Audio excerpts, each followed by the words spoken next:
The content in this podcast may be difficult and/or triggering. If you or someone you know needs emotional assistance related to this topic or the information in this podcast, confidential help is available here in Canada 24/7 through the National Domestic Violence Hotline by calling 1-800-799-SAFE.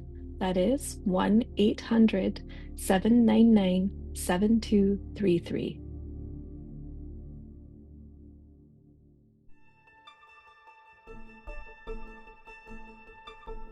This podcast was recorded across the lands, waters, and borders of so-called Canada.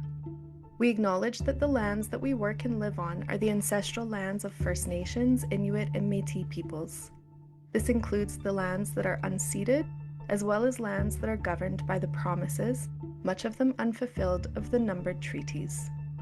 We recognize that settlers have benefited from and continue to benefit from settler colonialism, which depends on borders that have been drawn across Indigenous territories and between the people that live within them.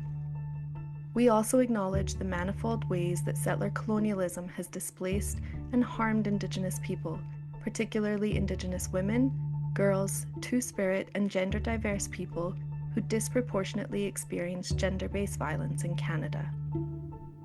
Across the globe, migrant and refugee women have crossed borders alongside their families in search of safety and dignity. Many of these women have journeyed to countries such as Canada, where in 2011, 21% of the female population were immigrant women and girls. However, these journeys are often dangerous and involve many risks for migrant women and girls, who are more likely to face sexual and gender-based violence due to their intersecting identities. My name is Pauline Tennent. I am a settler, an immigrant, and a mum, and all of this impacts the work I do as a researcher and manager at the Centre for Human Rights Research at the University of Manitoba. In this episode, we talked with Dr. Evie Tastsoglou from St. Mary's University and Dr. Laurie Wilkinson from the University of Manitoba about the foundations and the context of the project. Thank you so much for joining us here today. It is a gloomy, rainy October morning here in Winnipeg, and we have Laurie and Evie who are joining us from different parts of the world. So maybe if we could start, Evie, if you could just share a little bit about yourselves. I am a professor of sociology at St. Mary's University in Halifax, in Nova Scotia. I have been teaching here for maybe I should not say how many years, but definitely decades. I am originally from Greece and have lived in Canada for most of my adult life. My area of research has been migration, immigration, and gender, with various subfields over time. And for the last many years, I've been focusing more specifically on violence in a migration and refugee context, internationally and in Canada. Thank you for that. And Laurie, welcome. If you wanted to chime in too and share a little bit about yourself. Sure. My name is Laurie Wilkinson. I'm a professor in the Sociology and Criminology department here at the University of Manitoba. I'm on the sociology side of things. I'm also a Canada Research Chair, and the name of my chair is Migration Futures. And I was born and raised in the prairies, actually, not in Manitoba, though. So I don't have a migration background, but I've been seriously studying migrants for all of my academic career. So that's 25 years, I guess. And the reason I became interested in studying migrants was actually around my interest in racism and inequality. And there's so many people who are unequal because of the color of their skin or the religion that they practice or whatever cultural differences that we might see. I ended up picking the refugee route to do most of my studies in. Thank you both for that. And maybe, both of you coming from such different contexts, if you could tell us how you came to work on this particular project. I was invited to put together a Canadian research team to participate in the international project on violence against women, migrants, and refugees, analyzing causes and effective policy response. So for the Canadian project application, I contacted 3 scholars in 3 different provinces and institutions working in relevant areas with whom I had collaborated in various capacities before. Dr. Laurie Wilkinson and the University of Manitoba was one. Dr. Myrna Dawson at the University of Guelph was the second, and Dr. Kathy Holtman at the University of New Brunswick was the third colleague. We worked out various documents of collaboration at the institutional level between the 4 institutions, and devised plans for working together on the project for the next few years. I actually remember Evie calling me very clearly because I was at my sister's house in Saskatoon, not even thinking about research at the time, and she had to twist my arm a little bit to be on this study because sexual and gender-based violence, that's not my expertise.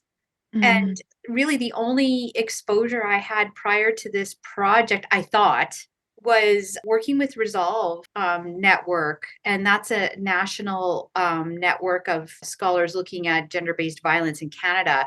But I was working with them in the capacity as a methodologist, like helping them, solidify their methodology, do some statistical analysis. But I really didn't know much about it, I didn't think. But at the same time, the federal government approached me to do a study of the Yazidi refugees. And I knew that they were mostly women, and I knew that they'd been tortured.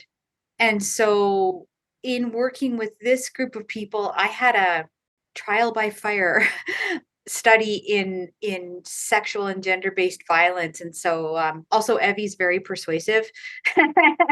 Can't say no to Evie. So I think those are the reasons that I got drawn into this project, and it's been a great learning experience for me and my students. That's wonderful. And maybe just as you talk about this project, what were the goals of the project? What did you want to see happen? And did those objectives change over time? Well, sexual and gender-based violence is a major infringement of women's human rights and an obstacle to sustainable development as set out in the Sustainable Development Goals. Sexual and gender-based violence against migrant and refugee women is widespread, but often remains invisible and under-analyzed, both in academic research and in policy making. It was the intent to address this problem and gap that motivated us to put together the research project with policy implications and recommendations. We decided early on to take an intersectional approach to understand sexual and gender-based violence in the context of migration, analyzing the ways in which discrimination and inequalities based on gender, race, nationality, ethnicity, sexual orientation, gender identity, age interact to make certain women more vulnerable to sexual and gender-based violence and less able to access support and services for survivors than others.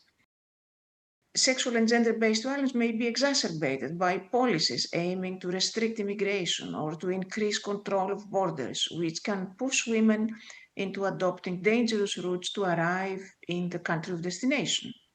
Conflict and the risks of migration may also render women vulnerable to trafficking and sexual exploitation.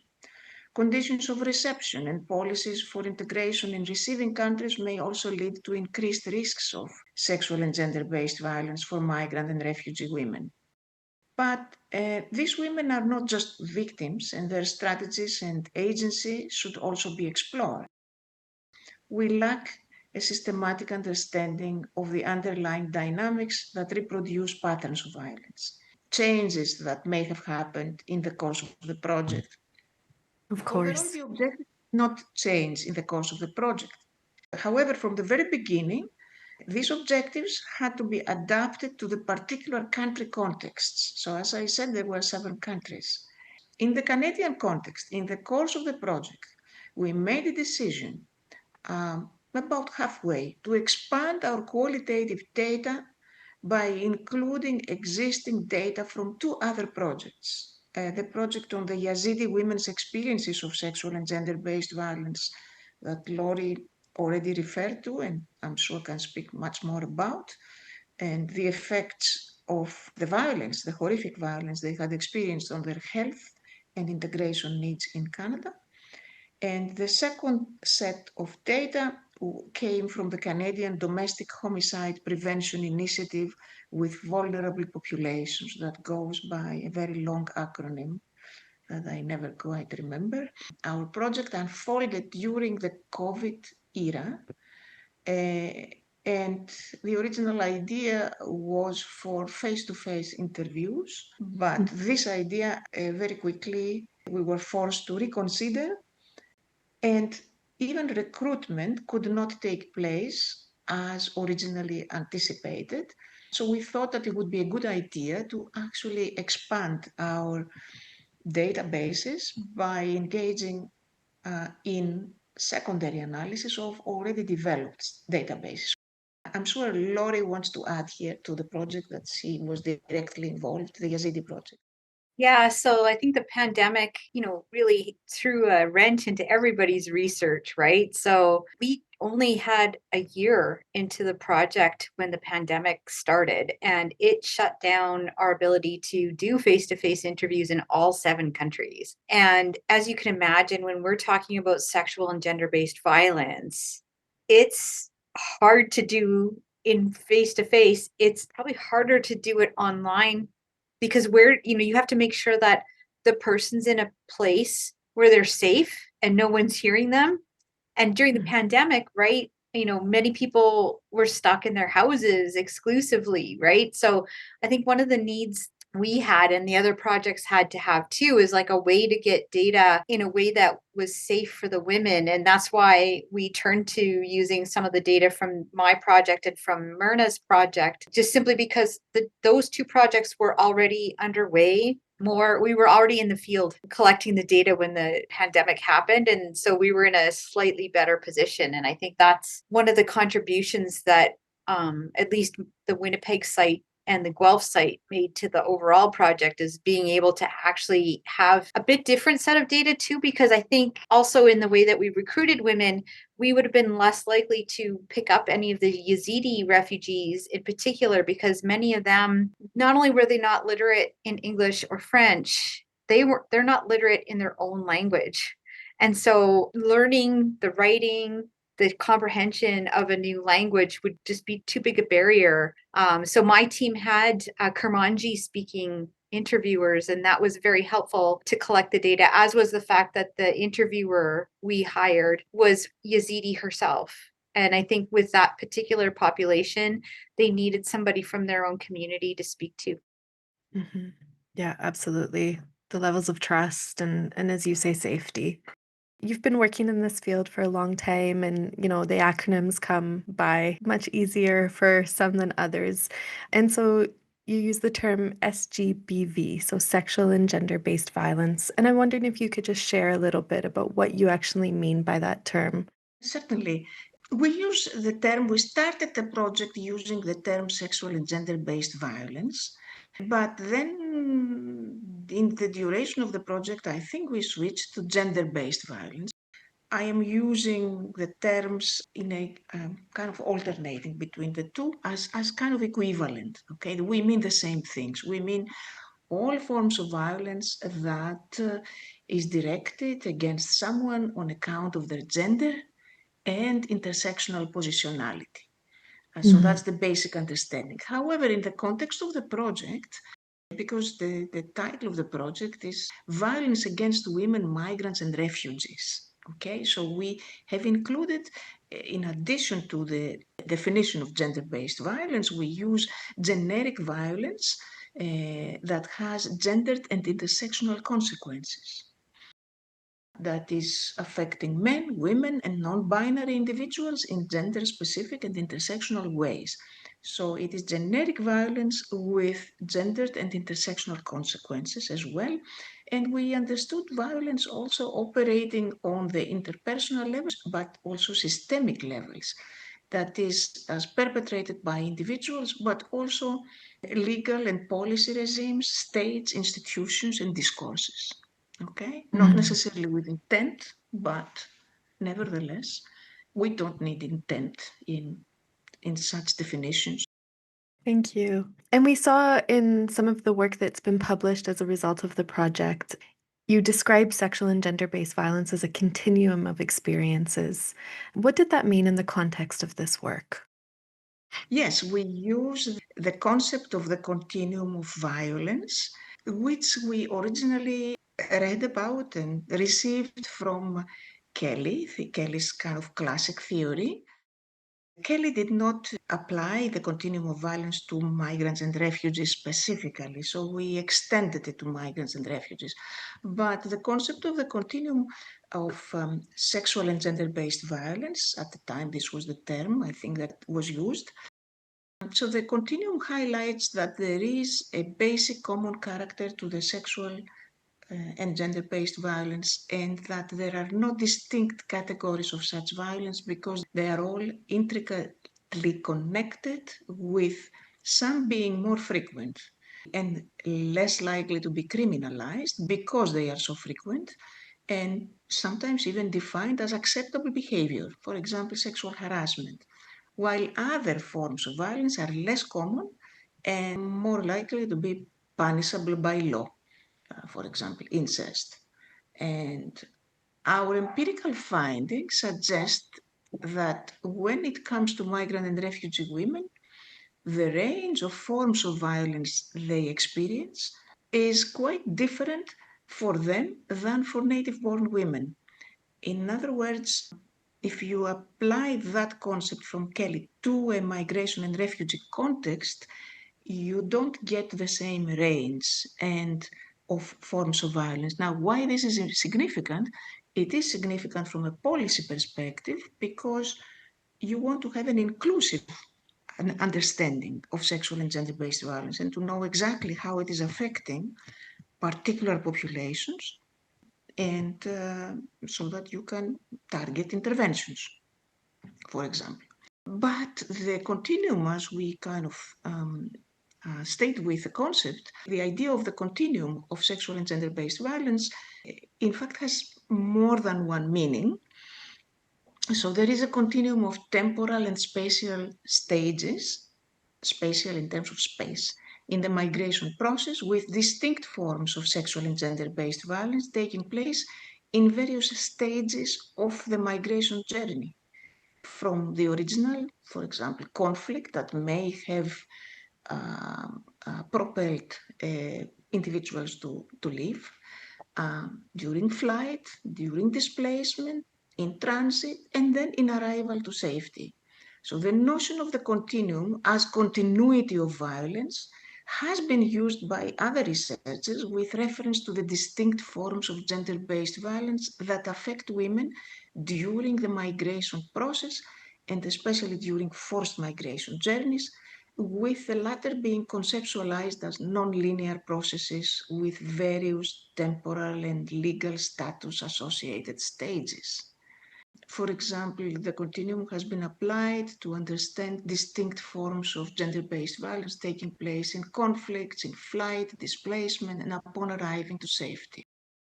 Another dimension of the continuum is the continuum of violence experienced at multiple levels, from the systemic and institutional level to the interpersonal one. This dimension of the continuum we have been able to substantiate, and we have publications on that through empirical analysis of our findings as well. The notion of the continuum applies to the ongoing, mutually reinforcing circle of precarity and gender-based violence. It's another dimension of the continuum, with precarity preparing the grounds or aggravating, if you like, gender-based violence, and gender-based violence increasing the vulnerability of survival. So we have a continuum, like a circle of violence and precarity going on. Finally, in the literature, there is discussion of a cyclical continuum of domestic and intimate partner violence. Researchers talk here about the cyclo-violence theories, especially in the area of domestic violence. They address the idea of the continuum differently by identifying distinct stages in the life cycle of violence, such as acute explosion, honeymoon phase, and tension building phase. So there are all these understandings of the continuum. We were not able to substantiate or to document all of them in our research. But certainly the modification, the expanded definition of violence and the modification of the continuum as Kelly uses it, this was one way. And the second way was the continuum between sexual and gender-based violence occurring at different levels. The only thing I'd like to add is like this idea of precarity for immigrants and refugees is very different than it is for people who are born in Canada. So, a lot of women are temporary migrants, either they're temporary foreign workers or international students. They might be refugee claimants. And so those two groups of people, their status in Canada is very tenuous. Like one false move and they're kicked out of the country. And then other migrants are dependents on economic migrants or the families that bring them in. And that also puts them in a precarious situation, which allows the abuser, whoever it might be, to make threats such as, we're going to deport you, or we're going to deport you and separate you from your kids.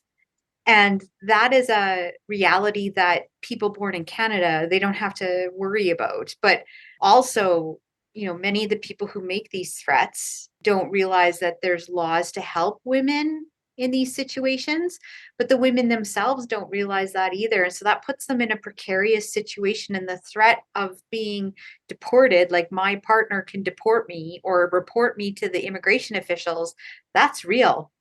And today, we're hearing about that in the news in the United States. And, one must wonder, is that going to happen here too?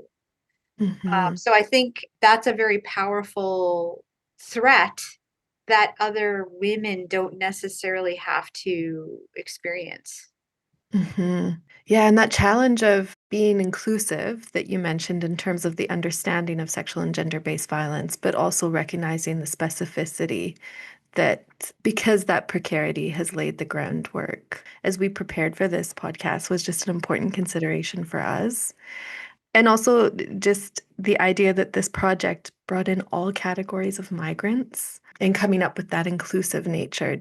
Just phenomenal, the amount of work that's been required and the care taken to come up with that. One of the questions we have here is, why might a migrant and refugee woman experience sexual and gender-based violence? And I think we've touched on it a little bit in some of your answers already, but I wanted to see if there was anything else you wanted to add there. So migrant and refugee women experience sexual and gender-based violence or gender-based violence like native-born Canadian women, first of all, because of the principal discrimination, inequality that is based on gender. Like Canadian-born women, migrant and refugee women experience sexual and gender-based violence in ways that depend on their particular intersectional positionality in Canadian society.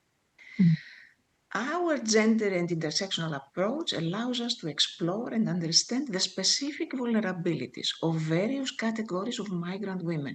As human beings in society, we are all positioned on intersecting axes of power along the social divisions and hierarchies that are relevant and important in the societies in which we live. This is the very idea of intersectionality. So our vulnerabilities to gender-based violence are socially created. And I am referring to the social construction of vulnerability because the hierarchies of power that I mentioned earlier are socially constructed. To be more technically accurate, we use the term precarity. Precarity describes a socially constructed vulnerability.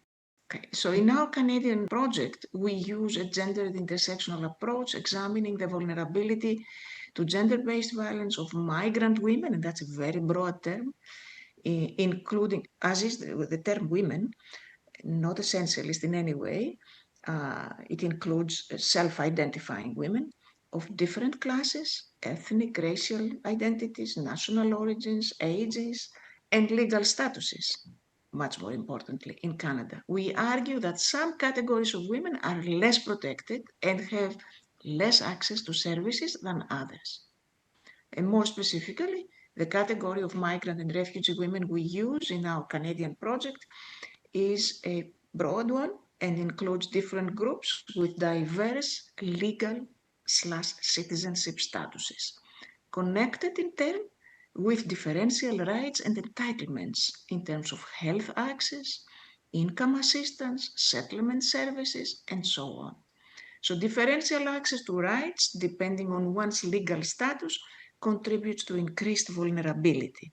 But it is states and policies and governments that create the regulations of differential citizenship. And we are looking in this project, in the Canadian project in particular, at the differences that precarious citizenship of various kinds, again, makes in terms of vulnerabilities to gender-based violence. So we have a question here, and it's sort of speaking to the qualitative data that you mentioned is such a strong piece of this project. How have migrants in Canada experienced this continuum of gender-based violence, of sexual and gender-based violence?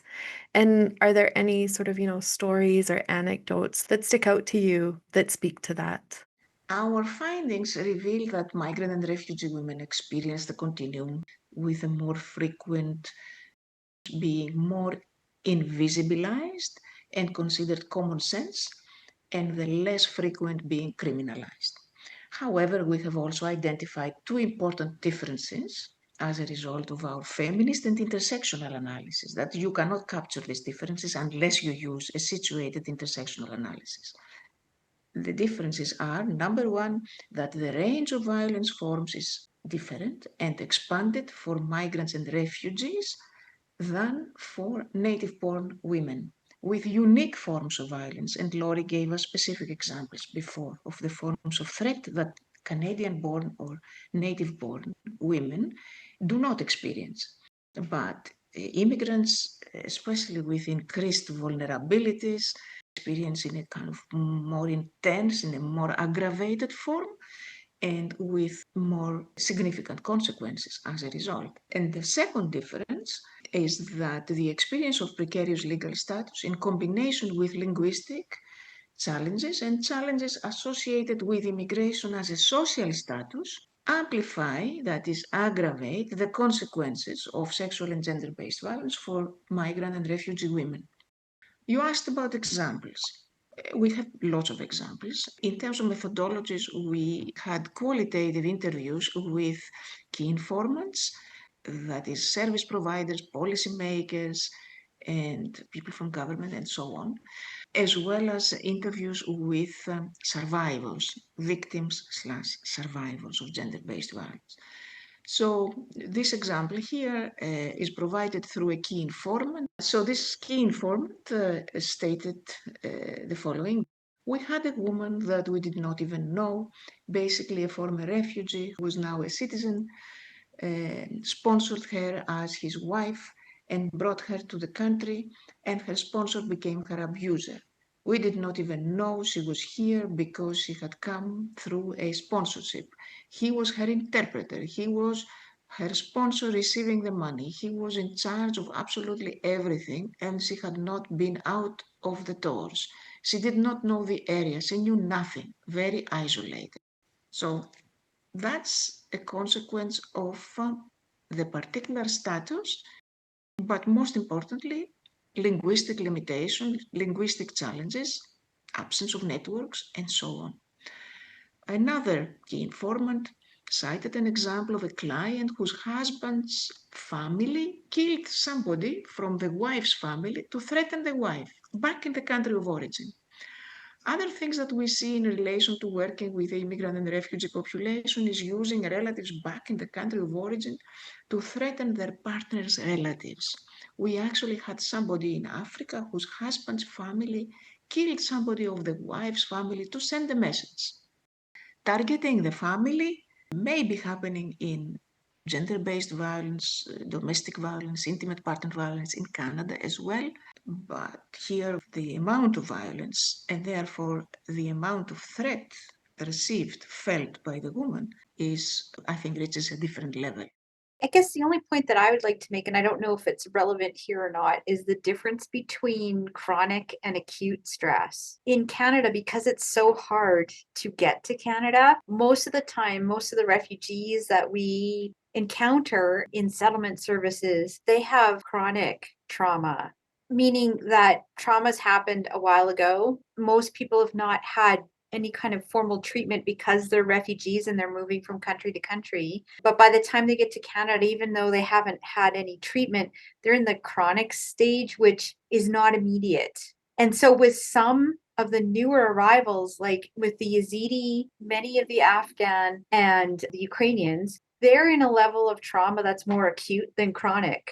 They've been able to make it to Canada, within weeks or months, whereas other refugees, they have to wait years. And the whole point being is that the settlement service providers have more training in chronic trauma and stress than they do in acute trauma and stress. And so the settlement service providers today are grappling with and sometimes struggling with a clientele who was just released from captivity. So the Yazidi, who we've been speaking about quite a bit, some of the women that participated in our interviews, 2 weeks earlier, they'd been held in a basement suite being tortured.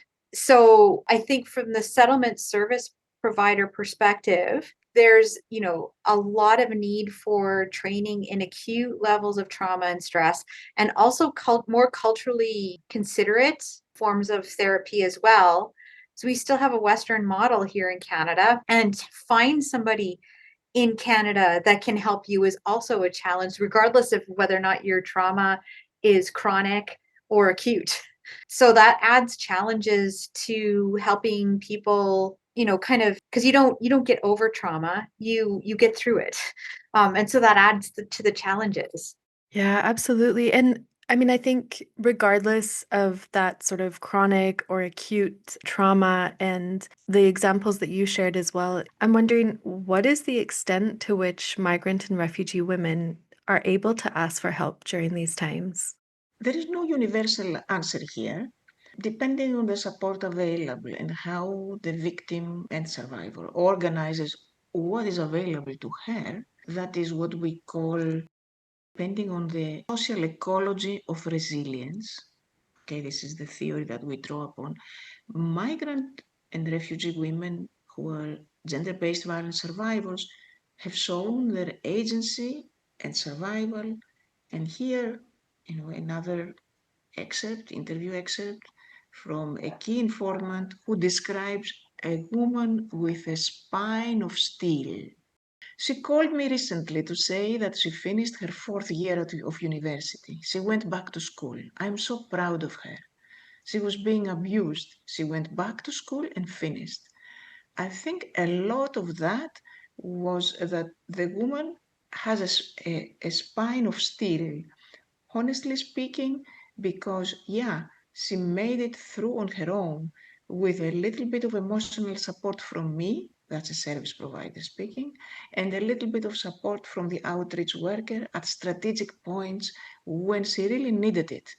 To the rest of the time, it was all her doing. I don't know how she did it to date, and I have not probed because probing itself can be really hurtful to a person. This is a particularly strong individual that she's talking about. So she reached out for help. But it's really, we can't generalize. Laurie already alluded to particularities of the refugee, especially experience, especially those who have experienced the acute trauma, availability of support.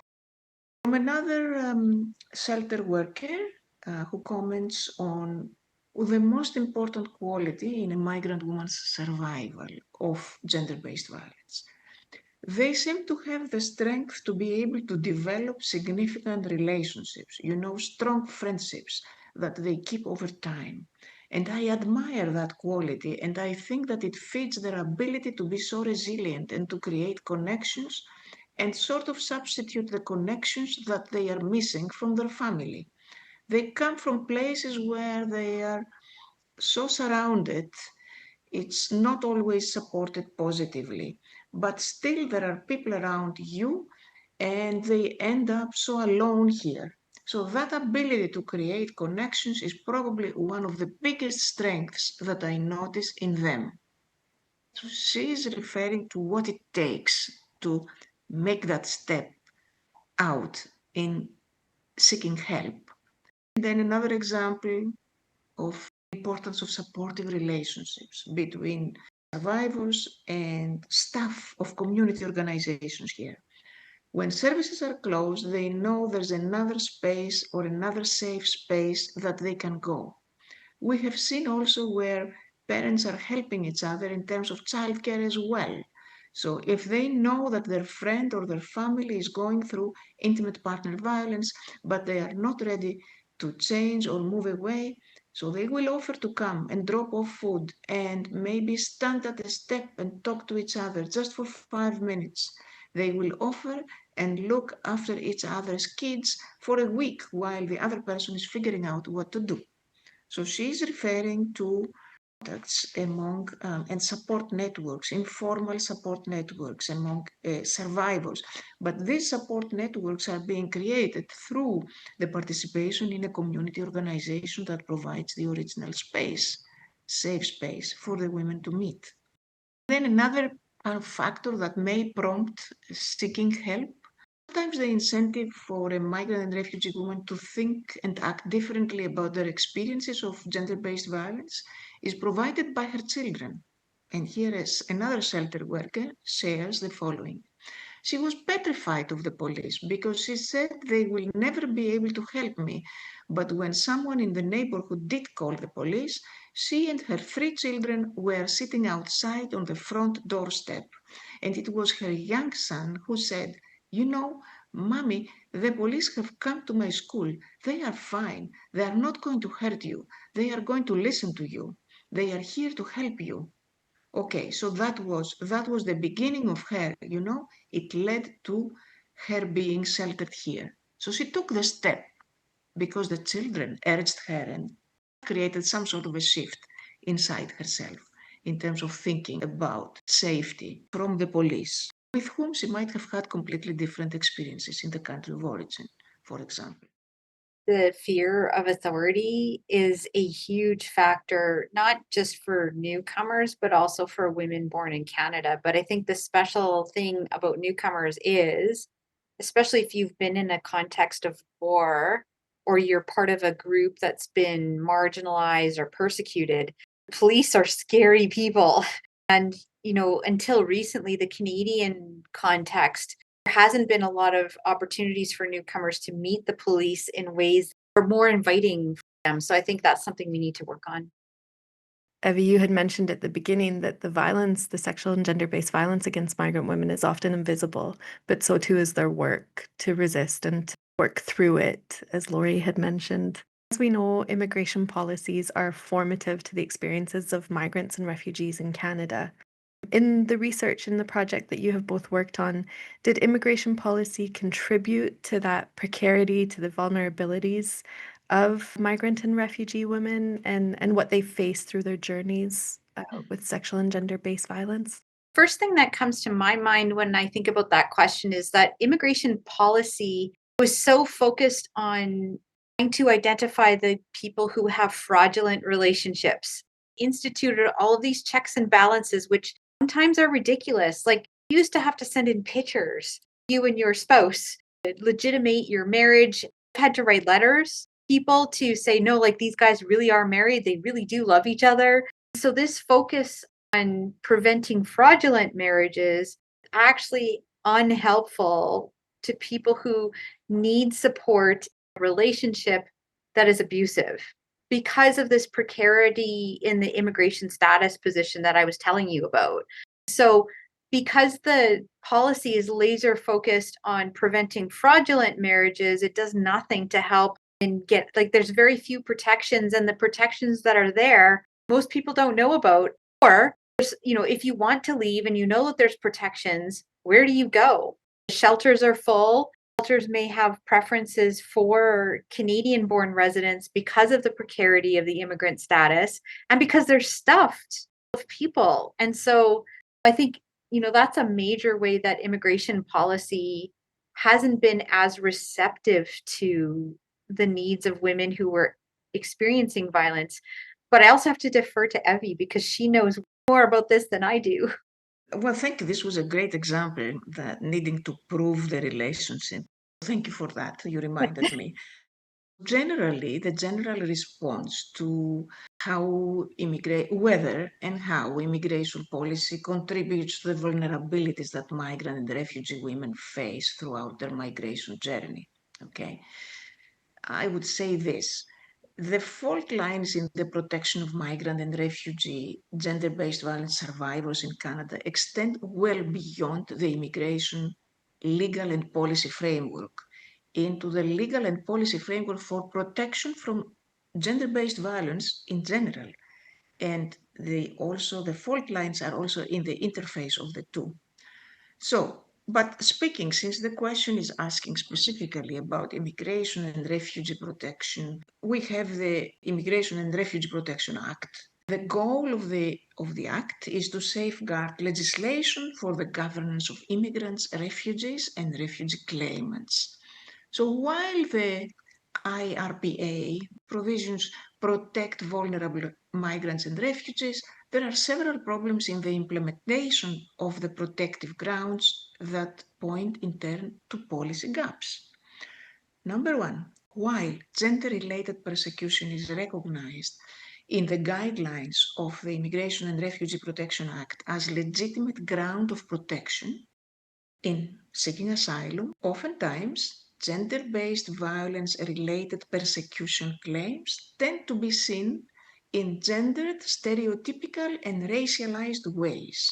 For example, women gender-based violence survivors from certain quote-unquote oppressive cultures, used to have legislation that referred to barbaric cultures, may be seen as more deserving of legal protection in Canada, while others may get dismissed, despite the fact that asylum applications are to be assessed on the merits of individual cases. Or certain forms of gender-based violence, usually those deemed more exotic, are to be favored as grounds for protection in comparison with domestic violence, for example. Then we have the Safe Third Country Agreement between Canada and the US, which requires asylum seekers to make their claims in the first country they arrive. But the United States does not recognize gender-based violence as a valid ground for asylum, leading to possible deportation and victimization for vulnerable women. Number three, due to legal costs, language barriers, and insufficient pre-arrival services, many newcomers in Canada are unaware of the newly implemented federal framework of protection from gender-based violence.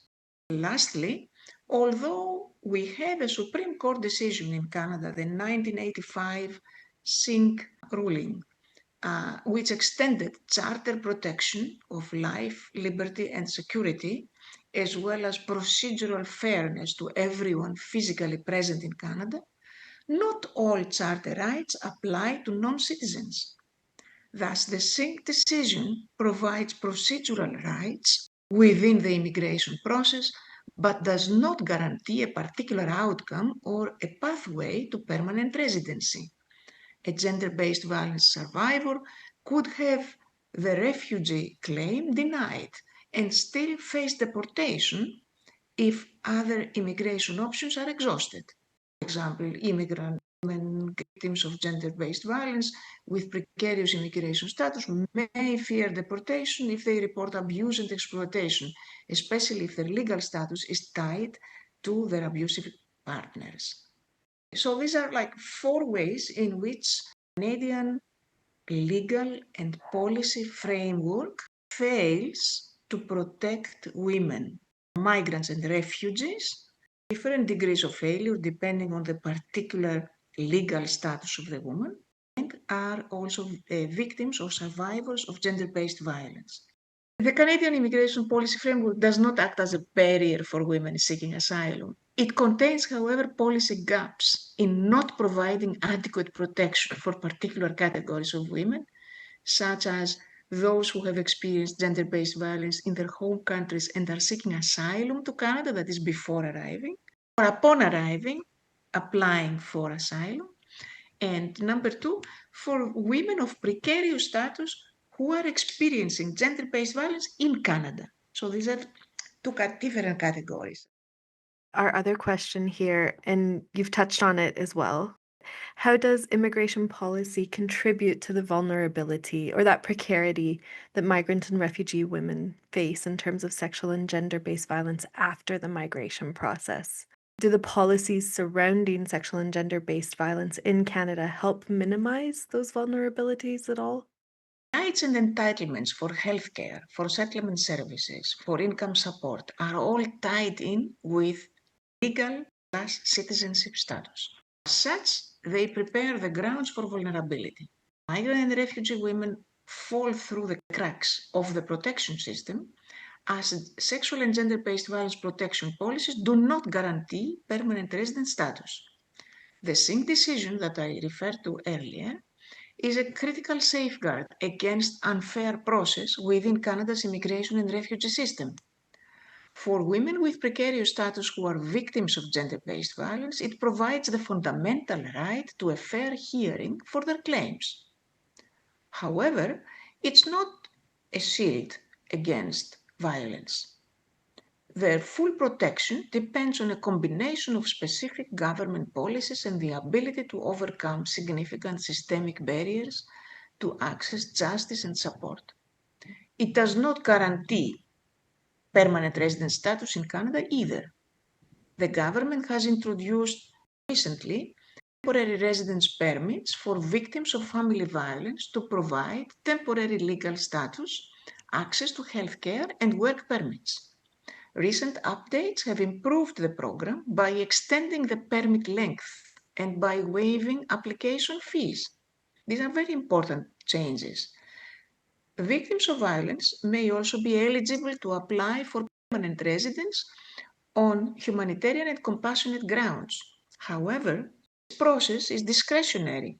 It can be costly and the outcomes are not always predictable. That is, there is some protection with the updates of the temporary resident permits, but it does not provide a pathway to permanent residence. And both of you have touched on this throughout this podcast episode here, but also in the research itself. But what were some of the ways that you saw that migrant and refugee women navigated, resisted, worked within, worked against, challenged the barriers that they are facing? People are very innovative and intelligent. Maybe they're not doing exactly the right thing to address the situation, but they're certainly innovative about how they go about doing it. And so I think that one way that some of the women that we've spoken with attempted to address the situation is to reach out particularly to people in their own communities that they could trust. And sometimes that worked, right? Like you can talk to somebody who's had the same experience or who is empathetic to that experience, talk to a settlement service provider or a women's shelter. Sometimes that's helpful. I also noticed some women, they couldn't do that. When they did, lost the support of their community. So sometimes there's unintended consequence of reporting violence. The community reacts negatively, right? You're bringing shame onto the community. So now you've put yourself into a situation where you're not safe at home, or community is not responding to you, and in some cases may ostracize you and your children. And that can be devastating, further pushes them into isolation. So sometimes making these choices, which to many people would seem to be healthy and reasonable, actually make things worse. And we heard a few of those stories, the Canadian context, and that caused them to pull back and not report at all. And I think that made the situation worse. So for my response to this, I am going to refer again to the conceptual framework that we use, which is the social ecology model of resilience, where we basically show how the kind of response that is being provided very much depends on the resilience developed. Then we see resilience as a process, starting from individual reactions to support available through networks, informal networks, communities, and society. The resilience lens shifts our attention away from understanding the experience of migrant and refugee women of surviving gender-based violence in terms of victimhood and toward recognizing the full agency of the women and watching their development in a social context. So, following a social ecology model, we argue that resilience is developed through various enabling factors and processes at three levels: interpersonal, community, and social. So, the relational level involves social actions, relationships, and processes that may help women to survive, escape the domestic violence, and improve their health and integration. Example: Naomi is a Caribbean undocumented migrant who searched for employment in order to get away from the abuse she was experiencing at home. She got help first from a sympathetic employer who agreed to let this young mother of a 2-month-old baby to bring her baby into the household. Later, she overcame her own fears and successfully pursued the claim for refugee status with the advice of another immigrant woman. In her words, she was open to me bringing my daughter, but I also made clear that I would work whenever she needed me to work. So it was not like an 8-hour thing or whatever. It was all day, all the time, because I was in her home, and she knew that I was undocumented as well. It was another immigrant woman that I tend to share what was happening, and she was educating me about this particular thing, and I explored it. Many people said to me, don't, many people try to discourage me, like, don't do it. They are going to deport you. That is, don't apply officially for refugee status. And all this other stuff. But I know, like, my claim was legit. There is truth. And I went ahead and yeah, I was able to. I became a convention refugee. So this woman is kind of devising ways to survive. For her, she's a young mother and her baby. This young mother was able to determine to become a convention refugee in Canada, that is to stay permanently. She ignored the advice of her community not to make herself known, that is to stay undocumented, not to apply because there was a risk that her claim could be rejected. She went ahead with that. She did apply. And before that, she was able to survive. She devised her way of survival by providing 24/7 care for the family of another woman. So this is the individual level.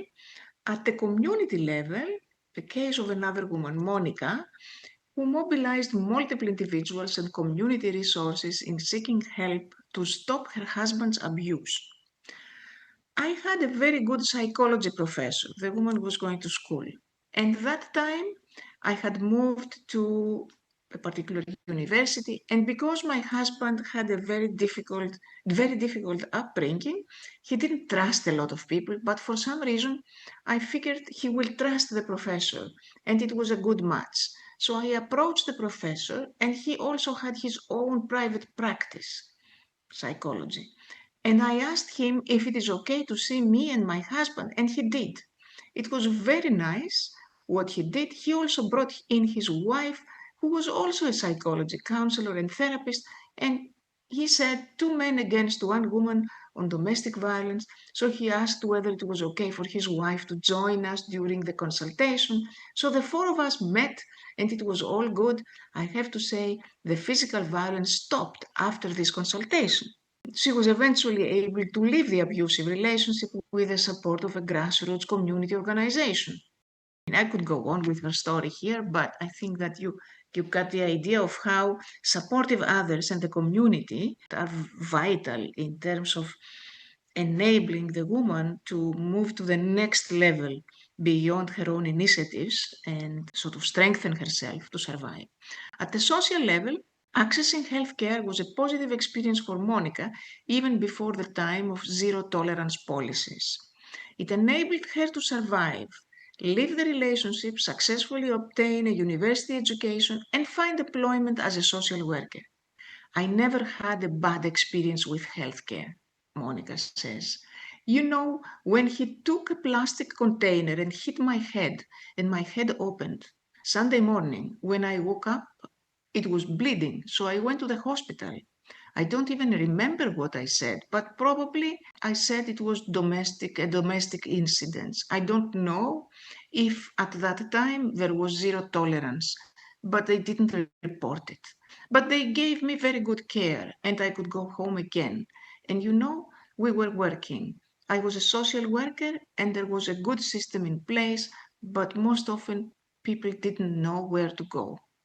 Monica's account combines receiving advice and assistance from individuals and community organizations with a large systemic element, later on, the implementation of zero tolerance policy, that is, action taken. There are the different levels, and resilience, navigation, resistance, whatever form it takes, is being developed with factors, enabling factors at each one of those levels.